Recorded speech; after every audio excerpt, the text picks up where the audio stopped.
A paz de Deus, a paz do Senhor Jesus, amados e queridos irmãos. Aqui quem vos fala é o Dinei Lopes, meu nome é Rudinei, me chamo Ordinei Lopes, através de um canal que nós temos. E eu queria vos falar sobre o testemunho. Tenho testemunhado nas igrejas, mas eu nunca gravei sobre o meu testemunho. E eu queria vos falar, você que me escuta, seja da cidade que for, país que for, aonde chegar esse testemunho, compartilhe, curta. E eu vou falar o motivo, por que eu saí da Igreja Católica Apostólica Romana. Tem uma passagem na Palavra de Deus que eu vou ler aqui rapidinho para explicar o motivo da minha saída da Igreja Católica para a minha caminhada com Cristo na congregação cristã no Brasil. João, vamos ler João, o Evangelho de João, diz assim, são palavras de Jesus, porque tem muitas ali que são palavras que os discípulos falaram, a convivência dos discípulos, ou palavra do apóstolo Paulo. Essa é a própria palavra de Jesus, o que ele falou. Tá? Então não tem como a gente fugir disso aqui. Aqui diz assim, então Jesus lhe disse, em verdade vos digo, se não comerdes a carne do Filho do Homem e não beberdes o seu sangue, não tereis a vida em vós mesmos. Quem come a minha carne e bebe o meu sangue tem a vida eterna. E aqui diz assim mais também, assim como o Pai que me enviou vive e eu vivo pelo Pai, assim também aquele que comer a minha carne viverá por mim. Este é o pão que desce do céu, não como o maná que vossos pais comeram e morreram. Quem come deste pão viverá eternamente. Tal foi o ensinamento de Jesus na sinagoga de Cafarnaum.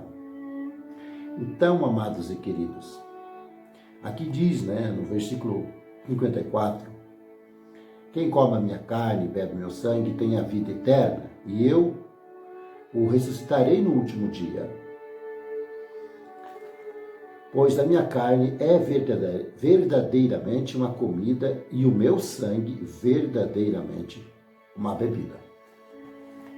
E eu estava lá firmado na Igreja Católica. Muitos saem de uma denominação, vão para outra, porque às vezes brigam o líder. O meu motivo não foi esse. Eu tinha vários ministérios na Igreja Católica. Eu era catequista, dava catequese aqui na Igreja Perpétuo Socorro, em São Bento do Sul, do bairro Mato Preto, bem em cima lá na torre, que tem uma sala lá. Todos sabem que a igreja ali, ela é como se fosse um chalé. Muito bonita a Igreja Católica. A capela aqui de São Bento do Sul. Mas eu dava catequese lá, comungava a comunhão, e eu sempre observava que o padre, ele dizia assim, tomai todos e comei, este é o meu corpo que é entregue por vós. E do mesmo modo, ao fim da ceia, ele pegou o cálice em suas mãos e deu aos seus discípulos, dizendo, tomai todos e bebei, fazei isso em memória de mim. Aí ele virava e tomava o cálice do vinho. Mas ele dizia, tomai todos e bebei, fazei isso em memória de mim. Mas todos sabem que na Igreja Católica se participa só da hóstia, que eles dizem ser o pão, mas o vinho só o líder, só o padre que toma. E eu, antes de conhecer a palavra, eu ficava com vontade, com água na boca, passou-se os anos, desde criança, eu queria tomar o vinho, mas só ficava engolindo saliva, nunca consegui. Mas depois que eu fui evangelizado, comecei a ler a Bíblia, eu achei escrito essa parte aqui que eu li para vocês. E eu fiquei muito, eu falo sincero, fiquei muito preocupado. Porque ali diz que se comerdes do meu corpo e tomar do meu sangue, terás vida eterna. Estarei vivo em vós. Eu pensei então assim, que tem a outra parte assim, que diz, quem não come do meu corpo e não toma do meu sangue, não terá parte comigo no reino do meu Pai. Jesus disse. Eu pensei então, só o Padre vai para o céu, porque só ele participa do corpo e do sangue. Porque aquele é simbólico, mas deve-se comer e beber para que nós, em comunhão, cremos espiritualmente que é o corpo e o sangue. E eles falam que é para beber e não dão para ninguém. Pelo menos se eles fizessem, se falassem pelo menos, né? Comei todos e beber eu, aí ficava até mais legal. Mas não, eles oferecem e não dão para ninguém. E eu fiquei muito preocupado. E continuei ali na Igreja Católica. Eu era líder dos carismáticos, né? E também eu era líder do grupo de novena e também responsável, zelador da capelinha. Eu que zelava pela imagem, trocava as flores, enfim. Eu era um católico praticante. E também era do apostolado da oração, e também ajudava a liderar o grupo de jovens no Mato Grosso. Eu trabalhava de manga arregaçada. E eu gostava muito de trabalhar com os adolescentes. E sabe que o adolescente, isso é uma fase difícil, né? Tinha as crianças, mas as crianças eu não trabalhava. Eu gostava de trabalhar com, como diz o pessoal, os aborrecentes. Aquela idade entre criança e jovem fica ali, não é criança e não é jovem, né? Essa idade que eu gostava. E eu, quando eu ia dar catequese, iniciava a minha turma, com 15 catequizamos, 15 alunos. E os outros pegavam os restantes dos alunos. Mas era difícil quem conseguia chegar até o final, dando a catequese. Então uns desistiam e falavam até uns nomes feios. Eu me lembro que, não vou dizer o nome do catequista, mas ele disse assim, eu não vou mais dar catequese para esses demônios. Eu fiquei olhando, né? Eles eram terríveis mesmo. Não frequentavam, não participavam, quando iam fazer bagunça. E eu educava a minha turma. Desistiu o primeiro catequista e eu falei, pode mandar para mim. Aí veio aquela turma, deu um pouquinho de trabalho, mas educamos eles também. Aí, mais pro final, desistiu uma outra catequista e eu fiquei com 3 turmas. Aproximadamente mais de 45 catequizandos.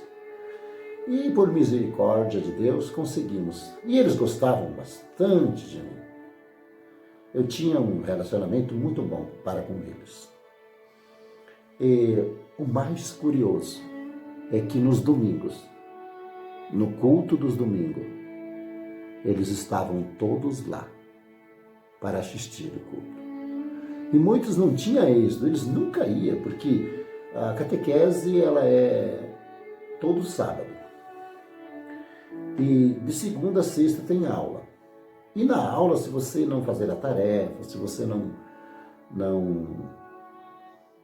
apresentar os trabalhos, você não passa de ano. Você é reprovado. O de ano, aliás, passa, né? Você não consegue passar para outra série, né? E os catequizandos, eles queriam levar, os catequistas queriam levar os catequizandos como se fosse uma aula. Eles ensinavam lá no livro e cobrava deles. E eles não entendiam. E eles queriam dormir no sábado, né? E daí no domingo já tinha que estar lá de novo, né? Então, alguns estudavam à tarde, mas outros de manhã. Então, de segunda a sexta na escola. No sábado, catequese de manhã, e no domingo, o único dia que podia dormir, eles tinham que estar na igreja. Aí eles não iam. Mas os meus iam. Por graça e misericórdia eles iam. Nós tínhamos um trabalho na guia de Deus. Aí, eu não fazia igual a escola, porque você não pode exigir que uma pessoa pegue a palavra de Deus e estude como um livro qualquer. Então eu só pegava o título daquele livro e depois eu ia pregando aquilo que Deus me dava. E daí o que não entendia, eu falava, você entendeu? Ele falou, não. Então eu falei, então tá aqui. Entendeu agora? Mais ou menos. Eu falei, então é assim, entendeu? Sim. Então você tirou 10. Quando ele falava que entendeu, eu pedia para ele falar o que ele entendeu. Então, eu falava para os meus alunos catequizandos, vocês não vão ser reprovados, porque ninguém é reprovado nas coisas de Deus. Você pode ser reprovado lá na escola, mas as coisas de Deus é espiritual. Então eu estou aqui para ensinar vocês e aprender com Deus, através do Espírito Santo. Então, enquanto vocês não entenderam, nós não vamos parar de ensinar. E eu não posso colocar nota nas coisas de Deus, porque tudo que a gente faz é para Deus. Não, vocês não estão fazendo para mim. Então eu não posso avaliar vocês. A avaliação tem que ser de Deus e não do homem. E eles achavam diferente, porque não tinha aquela cobrança. Eles sabiam que todos eles já estavam passados. Eu falei, a única coisa que vocês têm que frequentar todos os sábados e no domingo o culto. Aí vocês já estão aprovados. Aprovado por mim e aprovado mais ainda por Deus.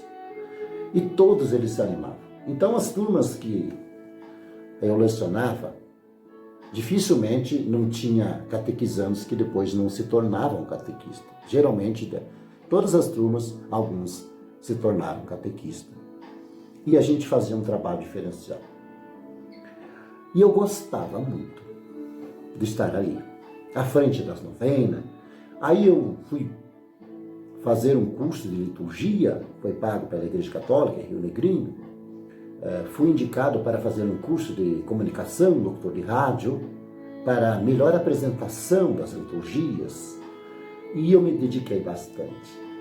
Trocamos os microfones, que é os microfones ruins. Falei, não, temos que fazer um trabalho bom. Conversamos com o presidente, ele falou, não, o que você quiser a gente compra. Daí no curso de locutor de rádio a gente aprendeu que 50% a gente entra com a comunicação e 50% é os microfones. Né? E assim fez, a gente melhorou bastante. Mas toda missa para mim era uma tortura. Tomai todos e bebei. Este é o meu cálice, da nova e eterna aliança que é derramado por vós. Fazei isso em memória de mim. E eu não tomava. E passou-se os tempos até que eu acabei se desligando da Igreja Católica e eu fui batizado em nome de Jesus Cristo, em nome do Pai, do Filho e do Espírito Santo nas águas. Como vocês vão ver as fotos aqui, olha, essa foto aqui, ó, é o do meu batismo, né? Que eles batizam criança, mas eu já batizei meio grande já, que eu não era batizado. Então, meu pai, quando casou com a minha mãe era católica, ele não era nada, ele não deixou ela ir mais na igreja católica. Então, minha mãe não ia e não batizou as crianças. E depois que eu cresci, meu pai faleceu aos meus 5 anos de idade, então, esse é o meu batismo. Batizei. E agora que vocês podem ver nessa outra foto aqui, essa foto aqui, ó, ela é a minha primeira comunhão lá na cidade de Céu Azul. E então eu fiz comunhão, fiz crisma. O batismo na Igreja Católica, ele não tem validade. Ele é feito pela metade, segundo eles, né? Então, quando você batiza, quando é criança, você não sabe que foi batizado.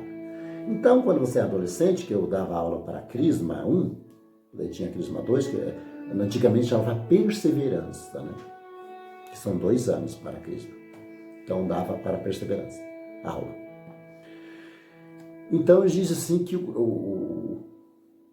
a Crisma é a confirmação do batismo. Então, você tem que confirmar. Então, batiza quando criança, e passa todo esse período que não é válido, que tem que confirmar. E eu pergunto para vocês, é bíblico? Deus faz as coisas para metade? Eu acho que não. Se foi batizado, é válido. Não tem que confirmar quando dali a alguns anos. E se essa criança morre, o quê? Então esse batismo não foi confirmado? Não valeu? Eles não conseguem explicar isso. Mas eles falam que a crisma é receber os dons do Espírito Santo. Aí na crisma você confirma o batismo e recebe os dons do Espírito Santo. Quando eles põem a mão em posição de mão, mas não recebe nada. Não recebe.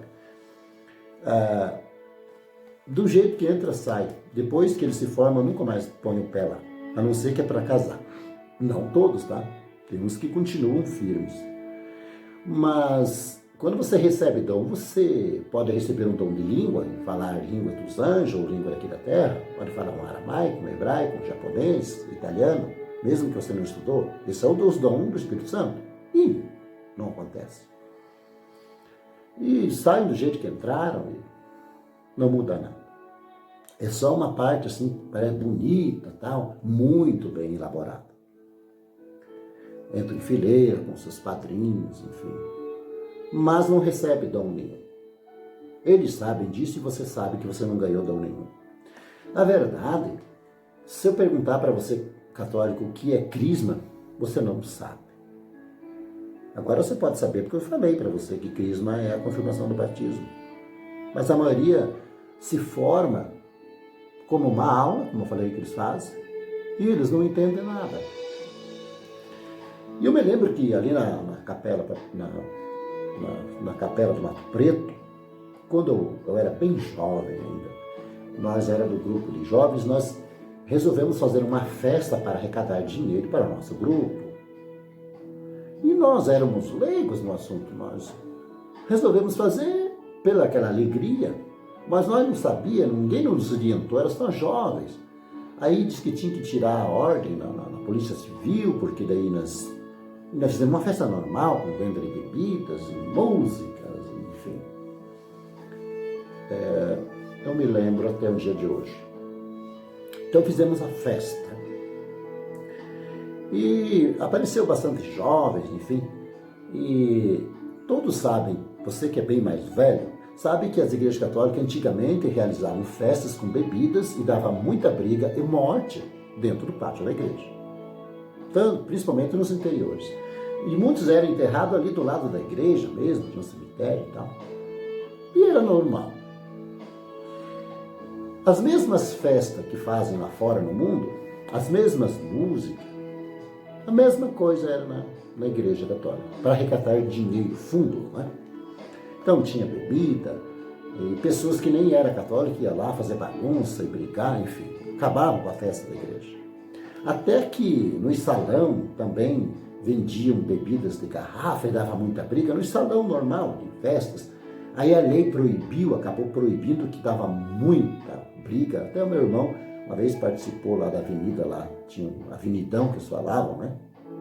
E eu também, todo sábado eu ia lá nessa festa na avenida, lá nesse baile da avenida, né? E dava muita briga. Então, a última briga que teve lá, que foi com garrafa, meu irmão foi tudo cortado, e depois entrou uma lei municipal ali que não podia vender mais bebida com garrafa para evitar, então, essas tragédias que davam. E foi apertando, tanto para o salão como para a igreja católica, também foi proibido. Então, não é que ela teve uma consciência dela mesma de parar de vender as bebidas, não. Foi a lei que fez isso, que parou tudo. Senão estavam até hoje vendendo bebida alcoólica. E ali, naquela festa, aconteceu o que não deveria acontecer. Uma grande tragédia. Morreu, então, um filho de um padrinho meu de crisma. Ele tinha um acerto de contas com os jovens, e foi para casa, pegou um facão e foi lá tirar satisfação lá no pátio da igreja. Porque o pátio era cercado e é até hoje. E ele subiu aquela escadaria com aquele facão e tirou satisfação daquele jovem estava armado. E infelizmente, aquele jovem disparou e acabou matando porque ele ficou com medo de morrer com aquele facão, ele estava armado, e matou então o filho do meu padrinho. E aconteceu a grande tragédia. E a gente ficou muito triste, porque foi ali no pátio da igreja e foi nós que realizamos a festa para arrecadar dinheiro. E aconteceu essa tragédia. E isso tudo foi me marcando, e eu fui analisando e pensando mais, se é pregado a palavra de Deus. Nós saímos daqui, todos podem ir fazer o que quiser, pode beber, pode fumar, pode ir para salão. A igreja não manda fazer, mas também não bate que contra também. Ela fica omissa. Aí já eu comecei a perceber que estava não vou dizer que no lugar errado, mas tinha algo de errado. E eu resolvi então, no tempo certo, Deus me tirou de lá. Um dia eu estava numa missa e eu era muito temeroso na parte de tomar a hóstia. Eu sempre queria estar acertado com Deus para tomar. E eu sentava lá e às vezes via aquelas pessoas que eu sabia que estavam adulterando e eu sabia da vida das pessoas, estavam lá tomando a comunhão e eu falava, o que essa pessoa está fazendo aí? Tomando essa comunhão, se ela não é digna. E daí eu pensava assim, mas eu estou julgando ela. Como eu julguei ela, agora também não vou tomar. Então, quando eu queria tomar a comunhão, eu sentava lá no primeiro banco e ficava de olhos fechados, bem na comunhão. E quando eram servido a hóstia, eu era um dos primeiros, nem olhava para trás, para não errar, para não julgar ninguém. E um dia eu estava lá olhando e eu vi que tinha uma mulher da comunidade que ela era bastante adulta. E ela estava com um traje assim, uma calça bem apertada, daqueles decotes, as costas tudo de fora. E eu pensei, meu Deus, que falta de educação com o corpo do Senhor, a hóstia, né? Sagrada, e tomar de qualquer jeito. Agora também não vou, também já julguei. Aí veio uma voz e falou no meu ouvido, senti bem arder no meu coração, que diz assim, andai com pessoa da mesma fé. E eu fiquei com aquilo na cabeça, andai com pessoas da mesma fé. E voltei a congregar ali na congregação, e daí achei ali, assim, os homens sentam separados, todo de terno, as mulheres sentam separadas, usando as roupas, vestidos ou saias, todas elas cobertas com o véu, que a Igreja Católica usava, o véu também. Bem no princípio, a Igreja Católica, os homens iam todos de terno, as mulheres todas de vestido, sentavam separados, as casadas usavam véu preto, as solteiras usavam véu branco. Isso tudo foi acabando. Então essa doutrina acabou. E ali na congregação ela permanece até hoje. E eu pensei, mas sabe que eu vou andar com pessoas da mesma fé, o que está escrito aqui na palavra? E Deus me tirou de lá. Então esse é um pouco do meu testemunho. Então eu queria mandar um abraço para os nossos amigos católicos, padre, porventura se um dia você assistir ou chegar até você que é freira, você pode ver que as freiras, elas não usam calça, elas usam um vestido, elas usam o véu, aquele sobre a sua cabeça, e elas são consagradas ao Senhor, os padres não casam, enfim. Mas só o padre tomar do sangue do corpo não é bíblico. Então você que está na Igreja Católica, quiser ler essa passagem que eu li, leia o que Jesus falou. Se você quer continuar onde você está, louvado seja Deus também. Porque nós não saímos porque queremos, nós saímos porque Deus nos tira. E eu me lembro que o bispo Dom Orlando Brandes, da Arquidiocese de Joinville, que hoje ele está na Aparecida, parece que ele está lá na Aparecida, o Dom Orlando Brandes, um abraço para ele, um grande bispo. Um dia fomos recepcionar ele, aqui no Mato Preto, e era para chegar 9 horas, e era 8 horas, porém já estávamos lá. Quando ele já chegou bem adiantado, E nós tínhamos feito cartazes, estavam enfeitando ali tudo para receber, porque não é comum um bispo visitar uma capela, pelo menos naquela época. E ele apareceu ali com aquele olho azul dele, e daí nós ficamos tudo desarmados. Falei, mas agora não tem como fazer nada de surpresa. Ele viu tudo, aí deixamos tudo, aí o pessoal, o que nós fazemos? Eu falei, deixa, vamos normal. E eu fechei os olhos naquele dia, eu era comentarista daquela manhã, daquela missa, da Santa Missa, né?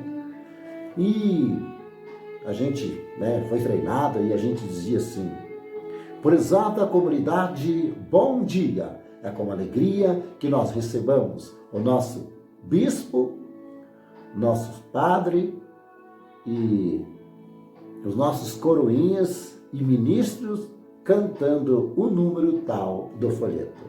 E daí cantavam no violão, e entrando, né? E eu pensei, mas o que eu vou falar? Aí eu fechei os olhos. E Deus me deu não sei o quê. Eu fiquei na comunhão. E saiu palavras não de mim. E o bispo ficou olhando e escutando com muita atenção. E ele chegou chegou uma altura do momento que ele me interrompeu. Ele falou, jovem, pode parar um momento? Meu Deus do céu, quase me matou de susto, a minha barriga gelou, meu coração disparou. Eu falei, eu fiz coisa errada, eu vou ser repreendido perante todos. Aí ele disse assim, posso lhe fazer uma pergunta? Falei, sim. Você é solteiro? Falei, sou.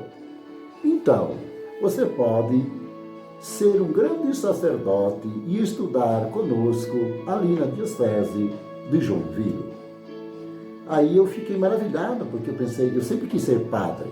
Era meu sonho ser padre. E quando eu era criança eu brincava de ser padre. Pegava lá umas imagens numa cadeira, pegava os papel higiênico e colocava assim para dizer que era, né? Aqueles usos que eles têm, né? Eu esqueci o nome daquilo. E eu fiquei maravilhado.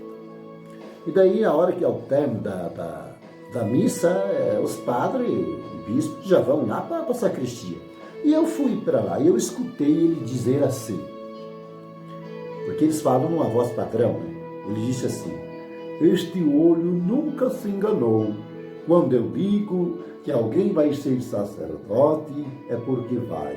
Todos que eu vi que tinham o dom de sacerdócio, hoje são grandes sacerdotes. Nossa, eu fiquei tão maravilhado.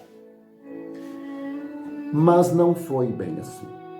Passou-se os tempos e eu batizei na congregação. Aí minha mãe, bem católica, ela disse assim, ué, o bispo não falou que você ia ser um padre, um sacerdote? Você era tão feliz, por que você foi e batizou nessa igreja? Eu falei, olha aqui, que eu achei escrito na palavra. Quando nós obedecemos, quando nós batizamos, nós se tornamos rei e sacerdote. Então ele profetizou, mas ele não sabia que eu ia ser um sacerdote fora dali. Ele achou que era ali. Então Deus deu para ele uma profecia que cumpriu. Mas foi além de sacerdote. Nós se tornamos rei e sacerdote. Rei, porque nós temos uma coroa que Deus nos vai dar nós partimos dessa terra. Por isso que está escrito assim em Apocalipse, quem está de pé, cuide para que ninguém roube sua coroa. E quem é coroado? É rei. Sacerdote. Então nós reinamos junto no reinado de Cristo, porque o reino já veio e está entre nós. E nós estamos reinando junto com Jesus Cristo sobre o mal. E nós somos sacerdote, nos tornamos, porque nós adentramos no templo, porque antigamente só os sacerdotes adentravam no templo. E hoje o templo é esse aqui.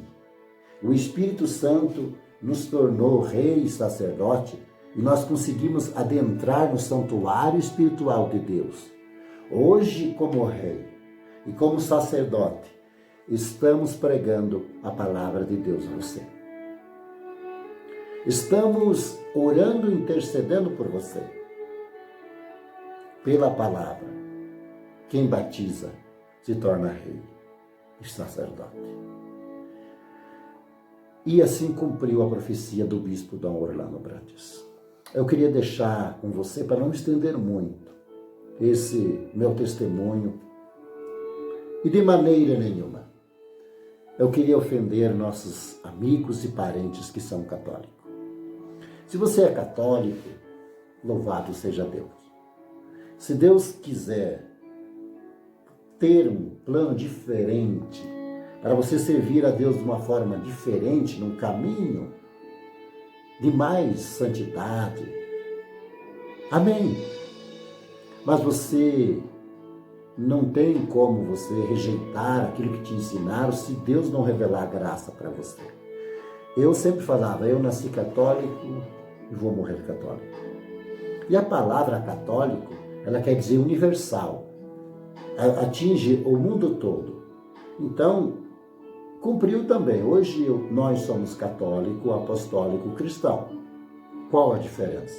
Católico porque nós apregoamos isso ao mundo inteiro. A internet está no mundo inteiro.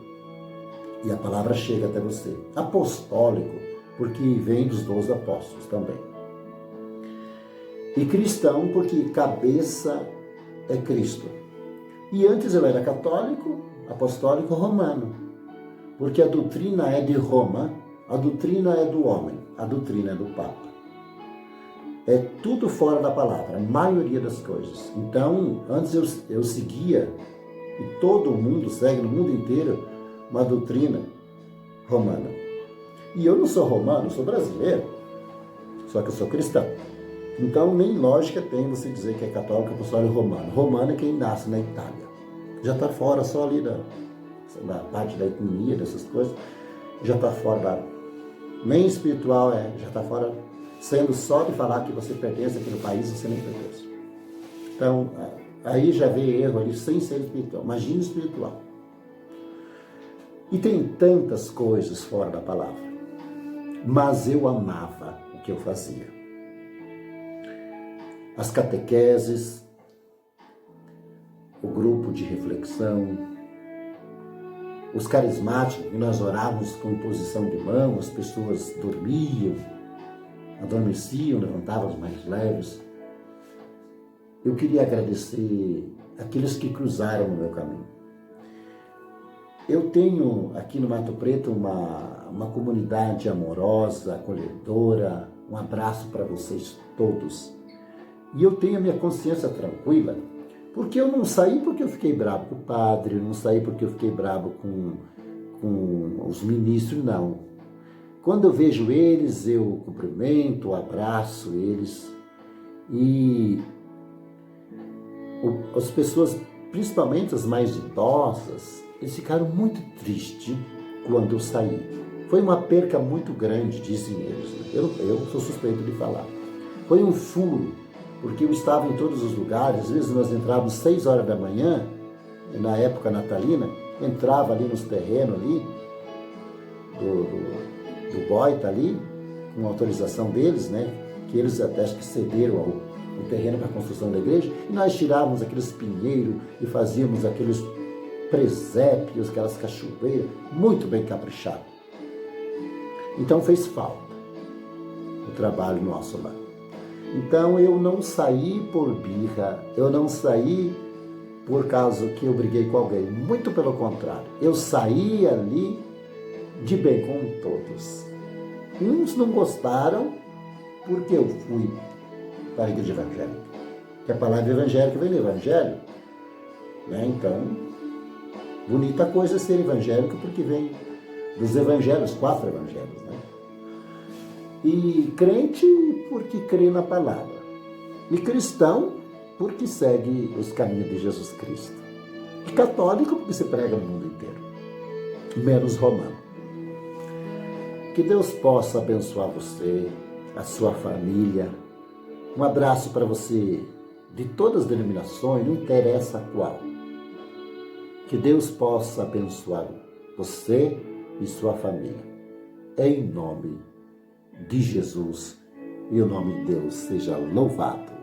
Amém.